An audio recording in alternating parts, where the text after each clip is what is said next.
Today I have with me Jay Barnard, Chef Recovery. Jay moved back to his home, Keewatin, about 2 years ago, and since then has been quite involved in the Kenora, bringing his message as Chef Recovery. Welcome, Jay. Welcome. So, start telling me about... A little bit about Chef Recovery. Yes. So yeah, I came back 2 years ago. I was living in Fort McMurray. I'm coming up on 9 years clean and sober. So I have a real passion for sharing my story of recovery, right? Because I was in a real bad spot in, for 18 years. I just couldn't figure out how to get out of the vicious cycle of addiction. I lived to use and used to live, and that was simply an addict. And I had an all right upbringing. I had a broken family. My mom and father got divorced, and I think that left me in a place of feeling lost. And I never felt like I fit in. I felt like I was always trying to appeal to people, or always trying to get attention because I wasn't getting attention. And they got divorced when you were quite young. Yeah, I was 8 years old.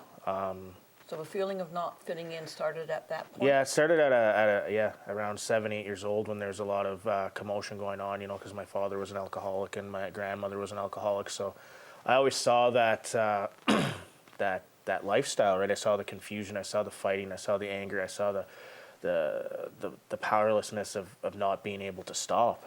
And I could never understand it, right? Because I didn't get it. And they got divorced, and slowly it was like I was seeing my father once a week, then it was twice a week, then 3 times, and then he just gave us up, and due to alcoholism, right? And that really set the tone as to what was going to happen, because I was born Jay Corey, and when my mother got remarried, that's when I became Jay Barnard. So I had an identity fighting problem, because for 7, 8 years I was Jay Corey, and I ended up failing grade 3. And when I went back into grade 3 for the next year, I was Jay Barnard. So the students looked at me differently. The teachers looked at me differently. Back then, it was something you don't talk about, right? I mean, this was the early '80s, and. And it was one of those things where I learned how to start stuffing my feelings and my emotions, because I was too scared to talk about it. And my first thing that I turned to was food. And I just ate food nonstop. And every time I ate food, it took away the pain. And I started gaining weight, and I was already a big kid. So I kind of isolated myself, I guess you could say. And I just kept eating food to kill the pain, and I didn't understand why I couldn't stop eating food, and I didn't understand why I had all these dark thoughts going on in my mind at such a young age. And it was because I really didn't have any direction. I mean, my grandfather was like my father to me, and he did the best he could do too, but I think I built up a ton of resentments towards I did build up a ton of resentments towards my father, because he didn't want to be a part of my life. And you started drinking it sounds like you'd already developed an addiction to food, but yeah. You also started drinking at a young age. Yeah, I started drinking, it was 92, so I was 12 years old. And that first drink just took away the pain, and I hear it all the time, some people, they just it was just one of those things. I was like, oh, I need more. And that's how it went. I couldn't stop. I didn't know how to stop. I always wanted to drink more. I was that guy at the party all the time. I was the loudest guy. And then I found drugs. And, with the lethal combo of drugs and alcohol, I actually found myself where I fit in somewhere finally. I became a drug dealer, and that's how I became popular. So I didn't have to look at this Jay Barnard guy anymore, right? I didn't have to look at this Jay Corey guy anymore. I just put the masks on, and I became this drug dealer, and I hid everything from everybody, and just really killed the pain. When were you aware that your addictions were taking over your life? I think once my schooling started slipping and I wasn't paying attention to schooling, and I really didn't want to have anything to do with family. So that's fairly young then. Yeah, I was 13, 14 years old at the time, right? And you know, I was getting into the hard drugs then, and that was acid, mushrooms, and cocaine too. And it was just anything that I could use to get an escape. And what I didn't realize is that I was always chasing the high. I couldn't be happy with what was going on because the minute I stopped, I'd start feeling, and I didn't want to feel. And feeling sucks. And so I just masked it up with using more and more and more, and selling more and more and more, and lying and cheating and stealing and manipulating people and using people and all those things that come with that. And I think we talked about this earlier when I said, when I asked you, did you know when you were telling lies and when you were telling the truth? Yeah, you know, like you just keep talking and saying whatever you're saying because that's what you believe, right? So you don't even know.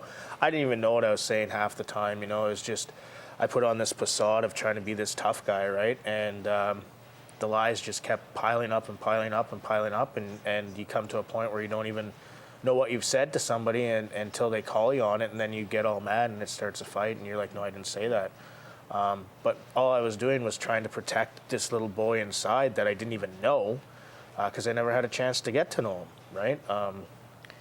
And as you get older, are there negative consequences to your lifestyle?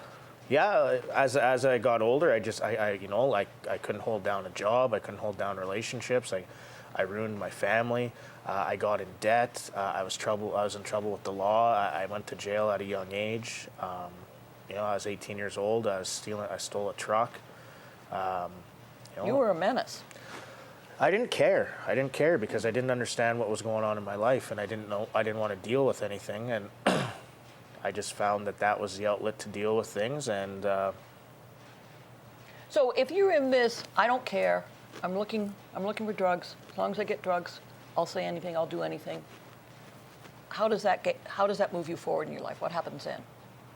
Well, because I was a drug dealer, I had lots of people coming to me, right? So. And you had money, I guess. I had money all the time, and I had booze all the time, and people always wanted to hang around me, and I always had women around me, and you know, so I felt like I was the guy, right? And that wasn't the case. You know, they were just all associates, and I was using them for what I could get out of them, and they were using me for what I could get out of them, and you know, it's a sad, vicious circle, because at the end of the day, when I went to jail, nobody came and saw me in jail, and nobody was filling my canteen up, and you know, I was left alone in jail, and jail was for. I got busted with possession of the purpose of trafficking for the first time, and with the intent. I was 21 years old, so it was in 2001. I had a pretty good long streak there of not getting busted by the police, and they actually raided my house, and they came in and they got me. And so you spent time in jail. Once you're in jail, it's harder to get jobs afterwards. Yeah, it was harder to get jobs, but jail brought this sense of comfort. You know, like there was a roof over my head, food in my stomach. I continued what I was doing on the outside, inside. It was well, like life doesn't change that life much. didn't change. There was no changing. There was nothing to change. I had nothing to change because I didn't think I was a problem. So I thought everybody else was a problem, from my mom to my teachers to my people that were firing me at work to. No one understood you. No, I couldn't understand myself. So how could I even expect anybody to understand me? You know, and in 2002 is the first time I moved from Kenora. And I moved to Sudbury, and my uncle lived there, and you know, they talk about this geographical cure all the time, and the problem is you know, Jay goes wherever Jay goes, so Jay's going to find the same people he has in Kenora. You're going to take your problems with you. Everywhere I go, and that's exactly what I did, you know. So when people said, oh, you got to leave Kenora because you're going to get better, well, no, if I don't want to get better, I'm not going to get better. And my problems followed me, and I mean, I got a job down there as a sales guy because I'm good at speaking and I'm good at selling things, and I worked for this company, and I did really good at the company. Actually, I got top sales guy of the year 3 years in a row. And You're a talker. I'm a talker, and it was easy for me to sell stuff. You know, I could go talk to somebody on the street and sell them a pack of crayons and get the money and leave, right? And you know, but my addictions followed me. Okay. So we're going to take a short break, and then maybe we can talk about when you hit bottom and how you started getting into recovery. Perfect. Okay. So please come back and listen to Jay's journey.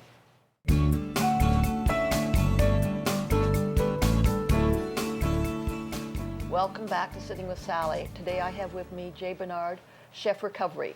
He was talking about his life of addictions and how he was in Sudbury. From Sudbury, moved around, ended up in Hamilton, where he was introduced to heroin. And heroin sounded like it was quite disastrous for you.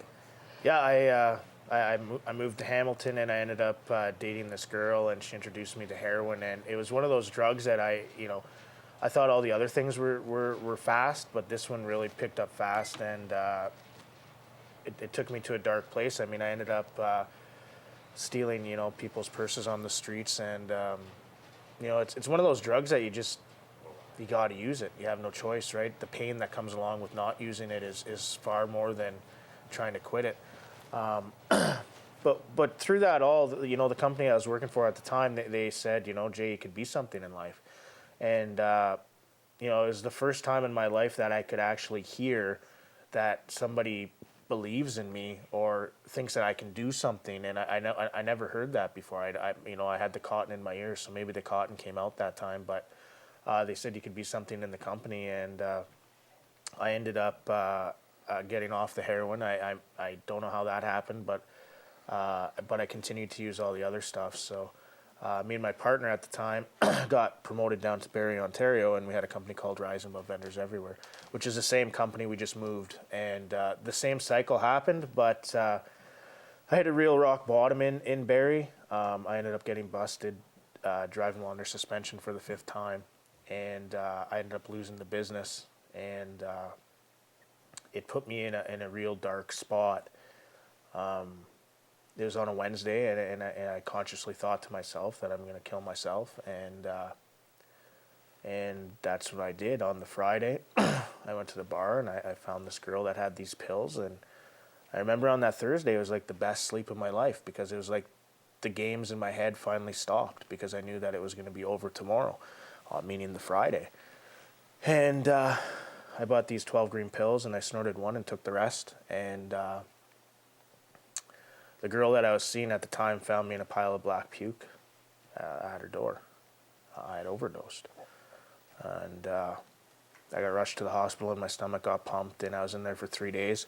And the worst part of that whole thing is that I failed. I failed at killing myself. And I had all this guilt and all this shame and all this stuff going through my mind, because I've already failed at everything else in life, and now I wanted to kill myself, and now I failed at this, and now I'm in the hospital, and how am I going to deal with this? And it was just a mess, and I ended up getting out of the hospital 3 days later, and I went to the liquor store, bought a 60 of rye, and I went and got an ounce of crack, and I tried killing myself again, and I had a belt in the closet, and every time I took a hoot or drank, I went to the belt and thought, it's this time.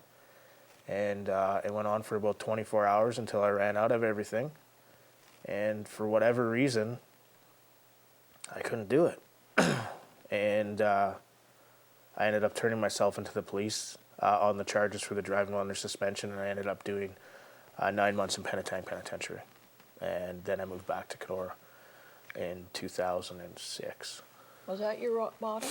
I thought it was my rock bottom, but obviously I wasn't done experimenting in the field. I got back to Kenora, and I continued the cycle and started selling cocaine again. I ended up getting busted 2 times with the possession of the purpose of trafficking cocaine. I did a bunch of stunts in jail in Kenora. Your future does not look rosy.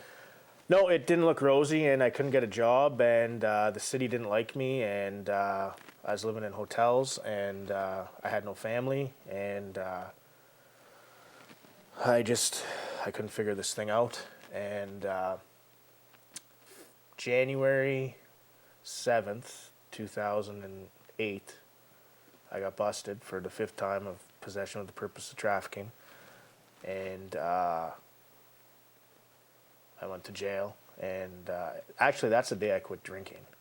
But I continued to use drugs up until February 11th, 2008, when I went to treatment in Ottawa. But my counselor in town, Sandy Paul, said, you got one house left on the block. And I was like, one house left on the block? What does that mean? And she says, treatment.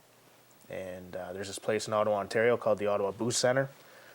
It's God-driven. I'm going to send you there, but I think you're going to fail.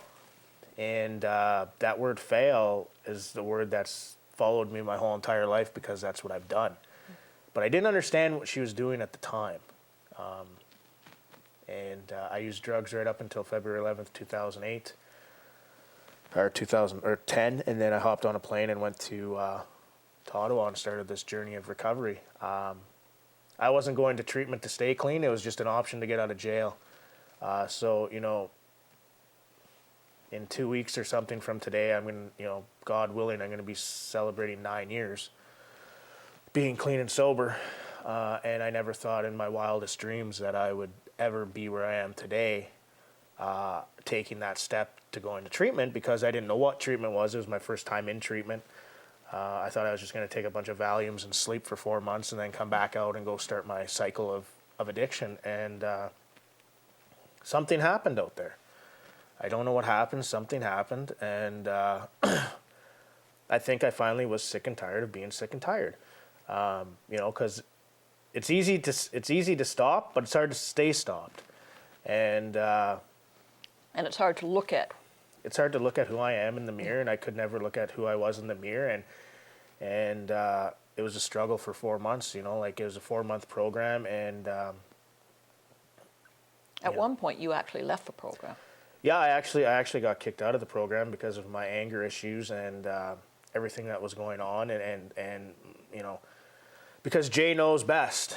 And what Jay didn't understand is Jay got him to where he was, right? So it wasn't anybody else that got Jay there. Jay got Jay here.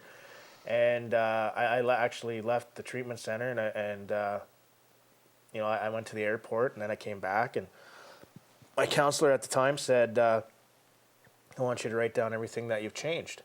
And at this point, my anger was really bad, and I was telling her off, and I've been here for 4 months. Why haven't I changed? You told me I'd change, but I didn't. It's your fault, right? Yeah, it's her fault. I was still on that blame game, and that's what I did. I blamed everybody else, but I never wanted to take ownership for what I did, because when you take ownership, that means accountability, and that means pain. So Jay, you went back to your room and you wrote down some things that you were thinking about.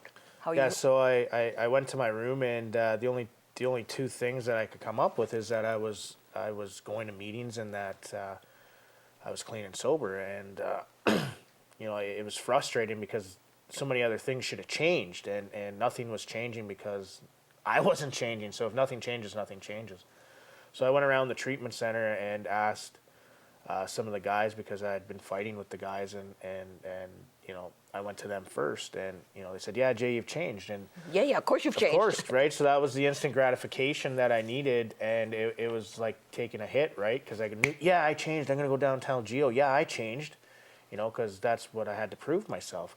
But the other counselor, Rhoda, she said, "Jay, look at you. You're walking around a treatment center asking people if you've changed." And, at that moment, it hit me. My self-centeredness, my selfishness, my pride, and my ego was running my whole entire life. And I could not hear anything anybody was saying because it was all about me. And I broke down. I finally broke down, and I begged to stay there. And Gio said, you're going to do it my way. And if you don't do it my way, then you're kicked out. I said, I'll do whatever it takes. And I think was it like a wave when it suddenly realized that nothing had really changed? Yeah, it was like, what have I been doing? It was kind of like my life flashed in front of me, and here I have this opportunity to to actually become somebody in life, and I'm basically wasting it, just like I wasted half of my life. I don't want to say wasted, but I just ruined.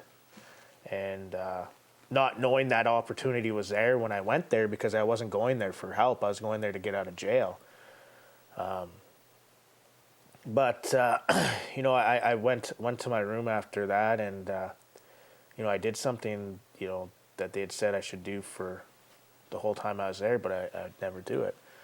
And I don't know where this prayer came from, but it was a combination of the 12 steps and the meetings and hanging around people in the rooms and just what I believe in. And I got on my hands and knees, and this prayer came out of my mouth. And God, give me the strength, courage, hope, and faith. Keep believing in me, trusting in me, having faith in me. Keep loving and caring about me unconditionally.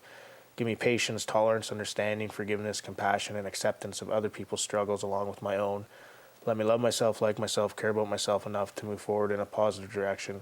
Let me be comfortable with who I am and what I'm doing. Let me live in the day, the moment, to live on life's terms. My Lord, I turn my will and my life over to the care of you today, and guide me in my recovery. Never give up, keep living the dream. And that just came out. And it was the first time when I woke up in the morning that I saw a smile. I hadn't looked at myself in a long time in the mirror. I may have looked at myself, but I couldn't see myself. And I saw a little smile out of my face. And the road of recovery truly started. That was your first step. Because I surrendered. And I stopped fighting Jay. And I started doing it other people's way. And I asked for help. And help has got me where I am today. And she sat me in the room there, and she said, "You're going to listen to what everybody has to say to you." And it was tough, because I was a mess and I had ruined a lot of things, and I got to 12 people, and I said, I gotta go, I gotta just get outside, but I came back and I took it. No one had nothing good to say about me. I was very, and I really started working on Jay. I really started working on my anger. I really started helping other people out. I started taking them to meetings. I started taking them out. I started working with new people. I started getting involved in the program. I started doing H&I commitments. I started speaking. I started going to treatment centers and helping and doing service and all these things that I was supposed to do. Earlier you said you were afraid of commitment. You committed. Yeah, I committed to bettering Jay through a program that was there for me, and the opportunity was there. Now, I don't know the time frame, but at some point later you had to come back to Kenora to face criminal charges, and you went before a judge. Yep. So I ended up, I hate the word graduation, but that's what they used at the treatment center. So I knew that I had to change that word, because when I think of graduation, I think of partying, right? So I saw all these other people that left the treatment center using, and I didn't want to be one of those people. So I had to figure out this word. What am I doing in life? What am I truly doing? I'm transitioning. I'm transitioning to better my life. I'm transitioning into a society that I don't know how to live in. So I used the word transitioning, and I transitioned into a second stage home, the Liberty House, and at 9 months I had to come back home. 9 months clean and sober. I was looking at 5 years in prison for the charges of cocaine. And I was actually okay with it. I was okay with the fact that, I've come to a point in my life where I've accepted a ton of things through the program. And, I did this, so I have to own up to it. There's no running away. And I was okay with maybe doing 3.5 years in jail, right? And I'd just go in there and I'd continue what I'm doing and I'd move on. And little did I know that when I went to court, Judge Frazier said, where's Jay? Where's the ripped jeans, the gray face, the addict, the guy that's screaming, the guy that's yelling, the guy that thinks he knows everything? You're dressed up in a suit, you're clean, you got flush color in your face, you're yes sir, no sir. And it was the first time in my life that I figured out that when you help yourself, others are going to help you. Mm-hmm. And you didn't go to jail. No, a 5-year sentence turned into 18 months probation. And I was able to go back to Ottawa And Judge Fraser said that he never saw anybody work so hard to get their life back in such a short amount of time. And when I did, I went back to Ottawa and I dove into being a chef. And I got myself enrolled into the Algonquin College program, Chef's Apprentice program. And I wanted to learn everything about food. That was what my mission was.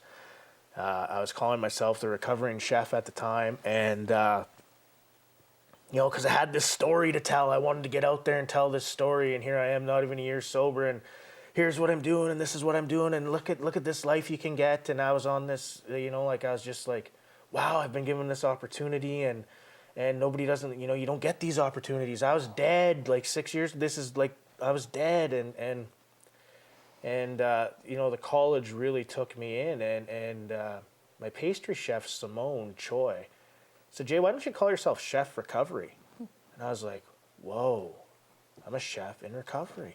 That's me. And that's me. And so what I started doing is I started coming up with recipes related to my recovery, my mental health, my struggles, my addictions, and I'd put them on the plate, and I'd use the paint inside to paint this picture of my life. From grilled powerless trout to forever sobering spicy shrimp slaw to freedom chicken wings to the list goes on. And I started feeling this passion and this love for myself and this direction and this starting to believe and get this confidence back. And I think not only you getting the confidence back, but obviously other people are recognizing it, because you've just been nominated, one of the nominators for most innovative business, and your business hasn't been around that long. No, and that's the other thing. So I left Ottawa and I went to Fort McMurray and became a chef out there, and I just moved back. I did a ton of great things in Fort McMurray, which really put chef recovery on the map, from doing banquets with Wayne Gretzky to William Shatner. I was able to really hone in my skills and become this celebrity chef, or whatever you want to call it. And I started getting recognized. And I moved back to Kenora, and our business, Walleye Wings, with my partner Rob Armstrong, we got nominated this year for, we haven't even been around for a year, and for Most Innovative Product of the Year and Business Under 2 years, which is very exciting because, the business... Our business is built on discarded products of fish, so we've found how to use value-added products that most people throw away in fish. And the beautiful thing is that it's in northwestern Ontario in Lake of the Woods, so there's this bubble of fish that nobody's doing, and I just had this passion, and our characters are like a walleye dressed up in a tuxedo, and we have northern pike cakes and whitefish cakes and popcorn pickerel cheeks, and our business is we're in 12 different restaurants and 13 different grocery stores, gas stations, butcher shops across northwestern Ontario, and growing. It's just an exciting time for me. Jay, we spent a lot of time talking about how you got here, and you're talking about, it sounds like you've taken ownership of your life, things are going well. Got very little time. If someone is still in addictions, is there one thing you would say to them to move to recovery? You have to give yourself a chance, and don't be scared to tell your story. Everybody has a story, and that's what I do, is I tell my story in hopes to help other people, because if I can get to one person, that's the mission out there, and that's what I do. I travel around Canada, share my story. April 19th, I'm in Thunder Bay at the Valhalla with the Salvation Army at the Journey to Life dinner. And we talked earlier about the stigma of mental health and the importance of talking to get rid of that stigma. Exactly, and the beautiful thing is I'm part of Sick Not Weak with Michael Landsberg, who has a great initiative of sharing, and that's the key to breaking the stigma. We just got to keep the conversation rolling, and we can't be embarrassed or ashamed of what we went through, because we own what we are, and when we own it, people recognize that, and that's how we can help people. And if we can just keep that conversation going with Bell Let's Talk and everything that's going on. I mean, I partnered up with Shay Emery with the Wellman Men's Adventure Club, and being a mental health advocate is important to me for Kenora, because we need to talk. We need to tell people they're not alone. We need to talk. And thank you very much for coming in and telling your story. You're welcome. Thank you for watching Sitting with Sallie with Jay Barnard. And Phil, I hope you enjoyed the show. Until next time.